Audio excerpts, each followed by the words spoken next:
Aloha, Scott Sylvan Bell coming to you live from Sacramento, California. June 4th, 2016, I don't know, like 3 o'clock in the afternoon.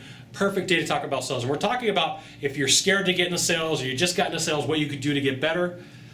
This last one comes from what I did in the copywriting industry. And I talked to the people who were the best and I took notes. You know, you could do things like join a forum, you could talk to a coach, you could go watch people. So like one of the things that I like to do is I like to watch people try to sell. And you're like, well, where can I do that? Well, you know, they got kiosks at the mall. And you just kind of hang out and listen to somebody at a kiosk and listen to what they can and can't do. Anywhere that sales are going on, you should pay attention and listen to it. Like you go to the jewelry counter at the big department store, listen to how they sell. You're standing somewhere and let's say a meat guy drives up and he's driving his meat truck and he's selling meat out of the back of his truck and he meets somebody at a gas station. Instead of running away from that guy, like take a couple of seconds extra to pump your gas and listen to what he has to say. Right? It doesn't mean you have to buy from him. Doesn't mean you have to talk to him. It just means that, hey, I should probably listen. I might be able to pick something up. There might be something that I can pick up from that guy. And just watch back and forth and watch what's comfortable and watch for what's uncomfortable. Watch where the dynamic shift happens. So like if I'm talking to you back and forth and somebody's over here watching, at some point they're going to watch the body language. The body language is going to be like, I don't want this product or service, okay?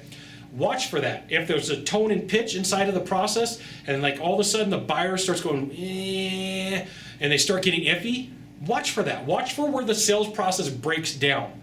Watch for what went right in the beginning, watch for what went right in the beginning, and then start watching where you lost a person, and then watch what went wrong. Okay, there's 3 different things. What went right, where they lost a person, and what went wrong, okay? That's one of the coolest things that you could do. It's very low value. It doesn't cost you any money. Test your patience. You may have to talk to a few salespeople. Ooh, scary salespeople. Right? Be careful. They might talk to you. They might ask you questions, but you can always tell somebody no. Right? There's nothing wrong with that. If that person comes back and tries to overcome your objection, that's free sales training. That is free sales training. Every time that somebody tries to overcome an objection that I give, and if they're good at it, I'm like, awesome.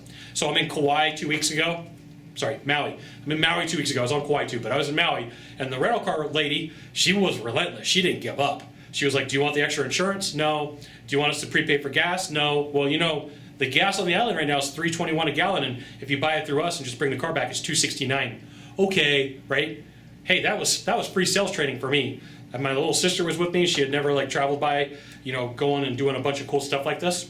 So I gave her a sales lesson. I'm like, look, that lady did a really good job. So I stopped her and I'm like, hey, car rental lady, you did a really good job. Good job on your upsells. And she was like, who are you? I'm like, I'm a sales trainer, right? I look for this type of stuff. Good job. You really did a good job.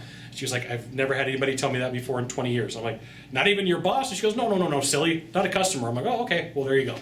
So watch for what people do right, what they do wrong, and where they lost somebody in a low value situation. If you're going to go hang out at a bar and do this, I'm going to make a couple recommendations. 1, you don't drink. 2, if you do drink, call a Uber, a Lyft, or a taxi cab driver, have a designated driver, but don't ever try to sell the person something. Just see what works within the boundaries, okay?